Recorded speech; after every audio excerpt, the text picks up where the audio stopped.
Welcome back to another deep dive into the stories that shake us to our core. Today we're unraveling 4 gut-wrenching true crime cases from 2025 that have left communities reeling. These are tales of betrayal, sacrifice, and unthinkable loss. Buckle up for an emotional journey, and if you're new here, hit that subscribe button and join our community. A quick heads up, this video covers sensitive topics, so viewer discretion is advised. Let's step into the darkness together.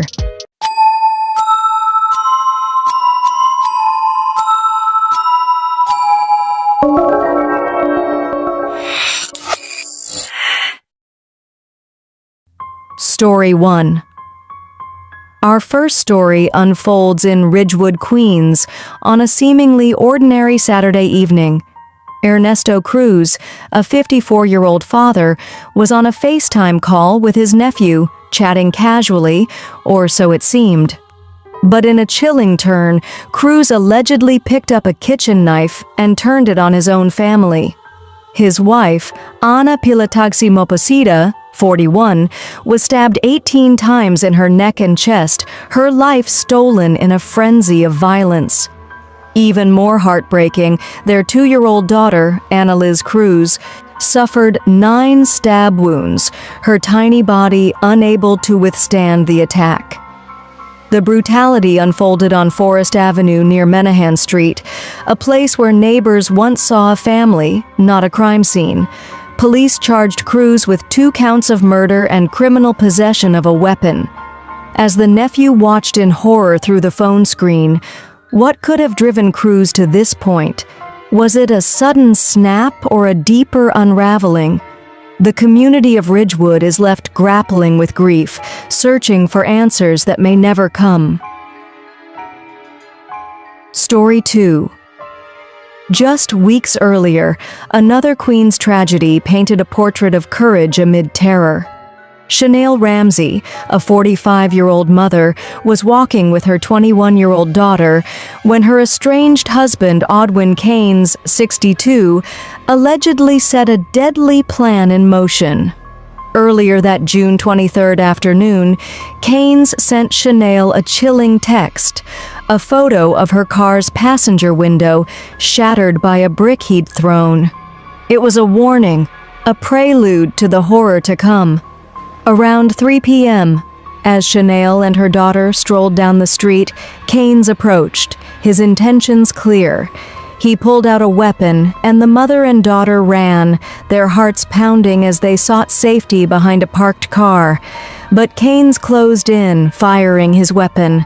In a moment of raw, selfless love, Chanel stood up, rushing toward her husband to shield her daughter from the bullets. Keynes fired at point-blank range, striking Chanel in the head and body. She collapsed, her sacrifice ensuring her daughter's survival. Keynes now faces charges of second-degree murder, attempted murder, illegal weapon possession, and criminal mischief.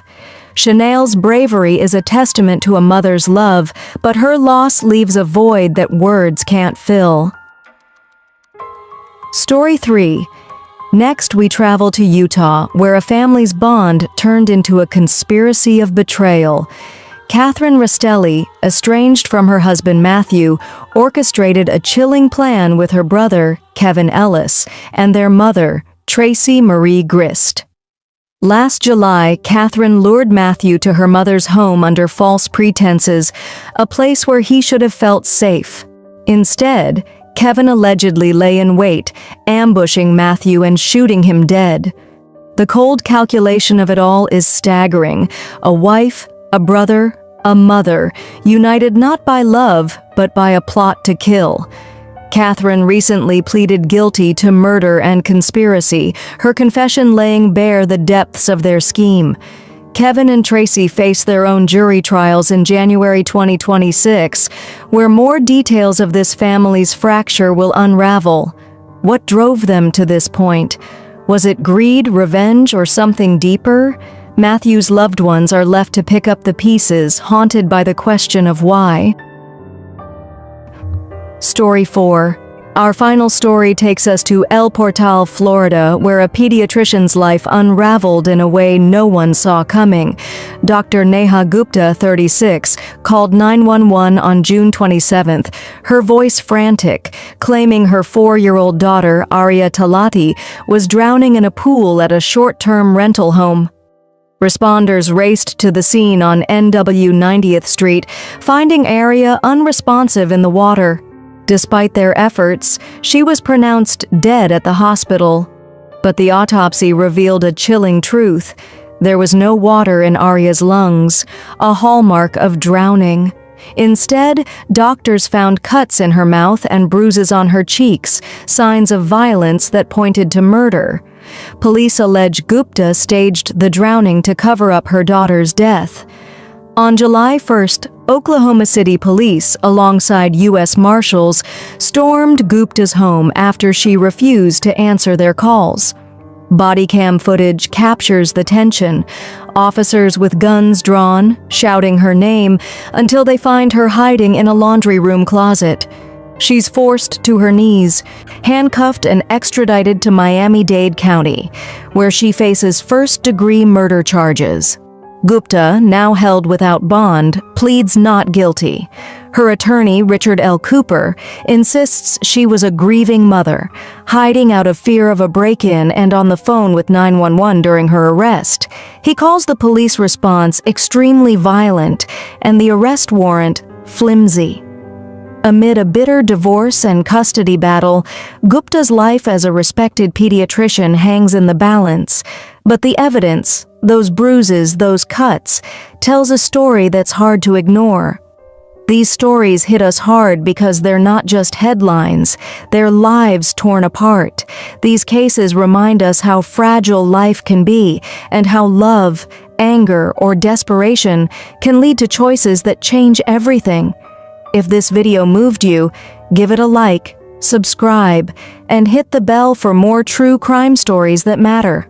Until next time, hold your loved ones close and stay safe. In the heart of Tarzana, a serene suburb in Los Angeles, a horrific crime unfolded in November 2023, shaking a community and capturing headlines across the nation. A young mother, Mei Lee Haskell, and her parents, Yanxiang Wang and Gaoshan Li, vanished from their shared home.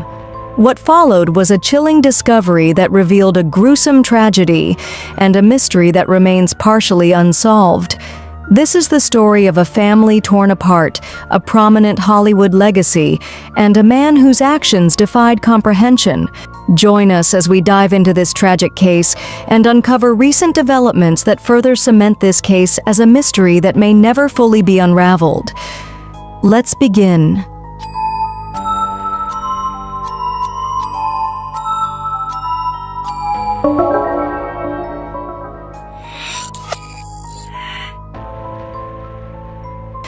To understand this tragedy, we must first explore the lives at its center. Mei Lee Haskell, a 37-year-old mother of 3, was known for her warmth and dedication. Neighbors described her as cheerful and considerate, always ready to lend a hand. Born in China, Mei immigrated to Los Angeles in the mid-2000s, chasing the American dream. She studied accounting at California State University, Northridge, and worked tirelessly to provide for her family. Her uncle later revealed that Mei was the sole breadwinner, covering the family's $7,000 monthly mortgage, a burden that hinted at tensions beneath the surface of her marriage. Mei's parents, Yanxiang Wang and Gaoshan Li, had moved from China to live with Mei, her husband, and their 3 young sons in Tarzana. Yanxiang, 64, and Gaoshan, 72, were devoted grandparents who helped care for the children. Neighbors recalled Yanxiang's resilience, often seen walking the block as she recovered from a stroke, and Gaoshan's quiet presence. Together, they created a tight-knit family unit, until it was shattered. At the center of this tragedy is Samuel Bond Haskell IV, Mei's husband and the man accused of unthinkable acts. Born into a prominent Hollywood family, Sam's life seemed destined for success. His father, Sam Haskell III, was a powerhouse in the entertainment industry, a former executive vice president at the William Morris Agency, representing stars like George Clooney, Whoopi Goldberg, and Dolly Parton. He later founded Magnolia Hill Productions, producing TV specials and earning an Emmy. Sam's mother, Mary Donnelly Haskell, was a former Miss Mississippi and an actress, adding to the family's glamorous legacy. Growing up in this world of privilege, Semaphor's childhood was marked by both opportunity and pressure. Little is publicly known about his early years, but a Reddit post from someone claiming to have known him as a child described him as provocative and eccentric, even at age 4. Later, as an adult, Sam showed signs of mental health struggles. During court appearances, he was seen with healed self-harm scars, and his jail wristband marked him as a danger to himself with mental health concerns. Some speculated he may have had neurological conditions, though no official diagnosis was confirmed. Sam and May met as students at Cal State Northridge, where their romance blossomed.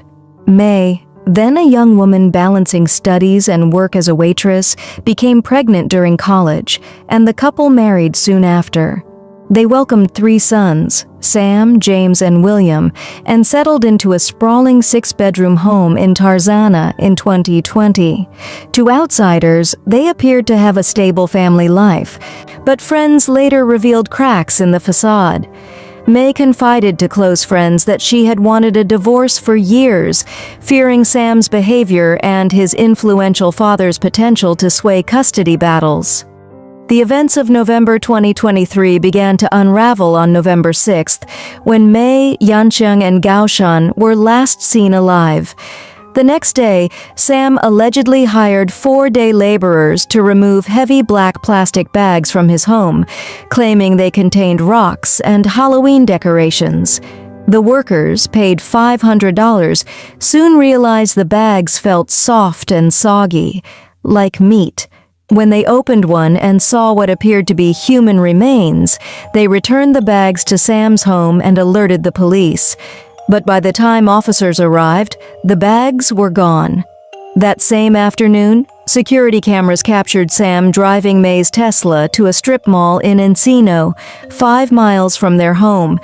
He was seen unloading a large trash bag from the trunk and placing it in a dumpster. Later, he transferred more bags to a rented SUV, leaving the Tesla behind. The next morning, November 8th, a homeless man searching the dumpster discovered a duffel bag containing a human torso. Forensic tests confirmed it belonged to May Lee Haskell. The remains of her parents, Yanqiang and Gaoshan, have never been found. Sam was arrested that day, driving the rented SUV. A search of the vehicle revealed chilling evidence: a loaded .357 revolver, a blood-encrusted military-style knife, a headlamp, and passports for himself, May, and their children. A Home Depot receipt dated October 20th, 2023, listed purchases of plywood, a canopy, coveralls, and diamond saw blades, items suggesting premeditation. At the Haskell home, police found blood-stained bedding, a large machine saw, a machete, and canes belonging to Yanqiang and Gaoshan. DNA analysis linked blood on the knife and other items to all 3 victims. Sam was charged with 3 counts of murder with special circumstances for multiple murders, facing life without parole if convicted. He pleaded not guilty in January 2024, appearing in court in a prevention vest, a sign of his fragile mental state. Prosecutors alleged he had been planning to flee to Japan with a woman he was having an affair with, adding another layer to the mystery. Yet, the motive remained unclear. Was it financial strain, domestic tensions, or something deeper within Sam's psyche? The case took a final, tragic turn on July 12, 2025, just days before Sam's preliminary hearing. Found dead in his cell at the Twin Towers Correctional Facility, Sam had taken his own life, leaving behind a note and a grieving family. Los Angeles County District Attorney Nathan Hochman called it one last cruel act, noting that Sam's death denied May's loved ones the chance to face him in court.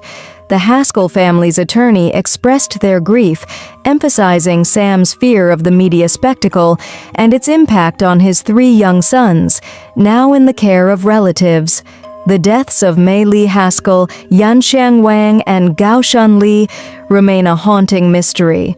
While evidence points to Sam's guilt, the full story, why he acted, what drove him to such extremes, may never be known. May's friends and neighbors remember her as a devoted mother and kind soul, whose life was cut short in a way that shocked the world. As the Tarzana community ties white ribbons around trees in her memory, we're left to reflect on the fragility of life and the secrets that can lurk behind closed doors. Thank you for watching. If you found this story compelling, please like, subscribe, and share to support our channel. For those in crisis, help is available at the National Domestic Violence Hotline at 1-800-799-7233. Join us next time as we explore another untold story. Until then, please stay safe out there and, as always, stay curious.